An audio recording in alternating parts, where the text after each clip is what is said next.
नमस्कार, वंदे मातरम। देखो, वैसे तो हम बहुत वर्षों से अब वीडियो डाल रहे हैं यूट्यूब पर, है ना, लेकिन कभी भी रेगुलर नहीं रह पाए। आज हम कोशिश कर रहे हैं, हिस्ट्री के वीडियो डाल रहे हैं, भारतीय इतिहास के वीडियो में सबसे पहले हम कोशिश कर रहे हैं 18 सप्ताह के वीडियो डालने की, और मातेश्वरी का आशीर्वाद रहा तो इस बार नियमित रहेंगे। ध्यान रखें, ये क्लासेज हैं अपने आगामी भर्तियां जो RS है, उसके साथ भर्ती आ रही है असिस्टेंट प्रोफेसर जो राजस्थान में निकली है। जो बाहर राज्य के देख रहे हैं तो उनके लिए राजस्थान में भर रहे होंगे फॉर्म, और बिहार में जो फर्स्ट ग्रेड वाली भर्ती निकली है हिस्ट्री के लिए, उसके लिए भी बराबर यूजफुल रहेगा ये वीडियो। आज थोड़ा सा छोटा सा टॉपिक डाला हमने, विशेष कुछ डाला नहीं इसमें। स्वरूप जो 18 स्तंभ क्रांति का था, उसमें जो अंग्रेज थे, जो ब्रिटिशर थे, उनके विचार हमने यहाँ लिए। ब्रिटिशर के जैसे भारतीय इतिहासकार थे, उनके विचार हम कल लेंगे और उसका स्वरूप कंप्लीट करेंगे। छोटे छोटे वीडियो रहेंगे।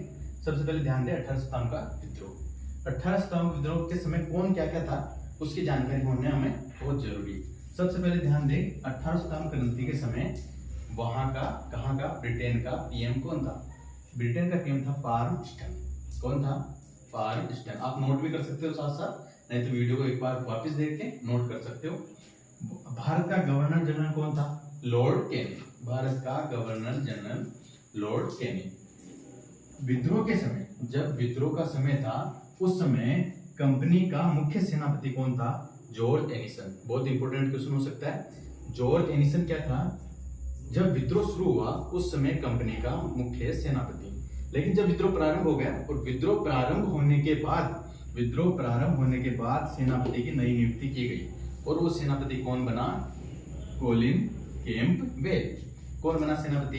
Colin Campbell. याद रहेगा, विद्रोह के समय कौन था? जॉर्ज एनिसन, और विद्रोह शुरू होने के बाद किसे बनाया गया? Colin Campbell. इसके बाद भारत का सम्राट कौन था उस समय 18 स्तंभ क्रांति के समय?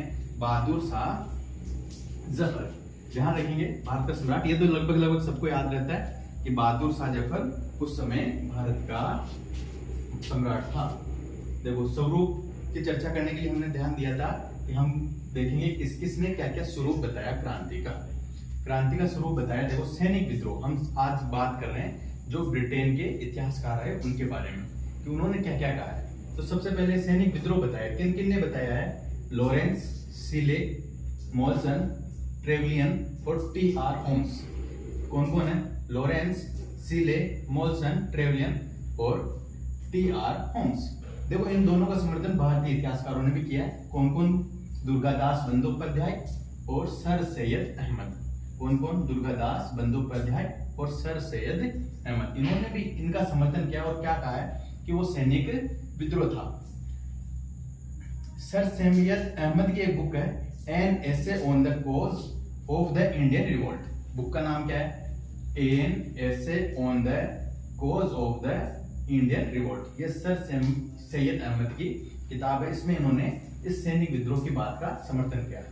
ब्रिटिश पार्लियामेंट ने भी एक प्रस्ताव पारित किया, और ब्रिटिश पार्लियामेंट ने भी ये माना है कि भारत में जो विद्रोह हुआ 18 सप्ताह की क्रांति हुई, उस क्रांति को उन्होंने सैनिक विद्रोह माना। लेकिन हाउस ऑफ कॉमन में बेंजामिन डिज़राइली, कौन? बेंजामिन डिज़राइली, इसने इस बात का खंडन किया। किसका?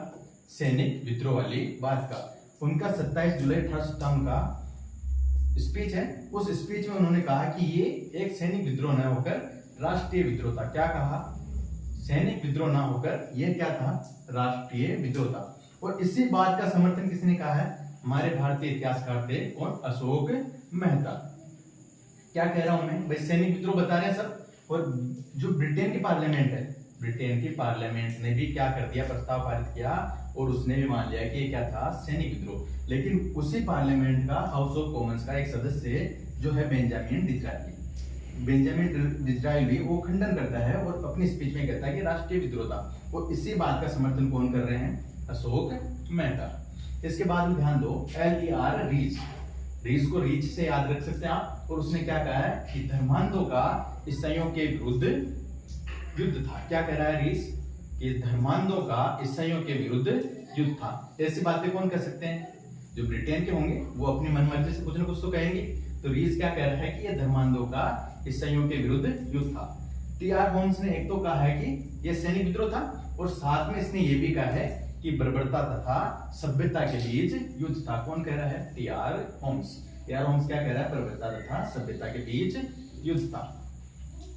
सर जेम्स आउट्रम और टेलर, सर जेम्स आउट्रम और डब्ल्यू टेलर, ये क्या कह रहे हैं कि हिंदू और मुस्लिमों का षड्यंत्र था। क्या कह रहे हैं? सर जेम्स आउट्रम और डब्ल्यू टेलर, ये दोनों क्या कह रहे हैं? ये हिंदू मुस्लिमों का एक षड्यंत्र था। तो ये हमारे स्वरूप की बातें हुई। अब इनमें ये जो विदेशी इतिहासकार थे, इन्होंने ऐसा कहा है। अब जैसे जैसे हमारे भारतीय इतिहासकार आएंगे, उनके बारे में बताएंगे वो क्या कह रहे हैं अपनी क्रांति के बारे में।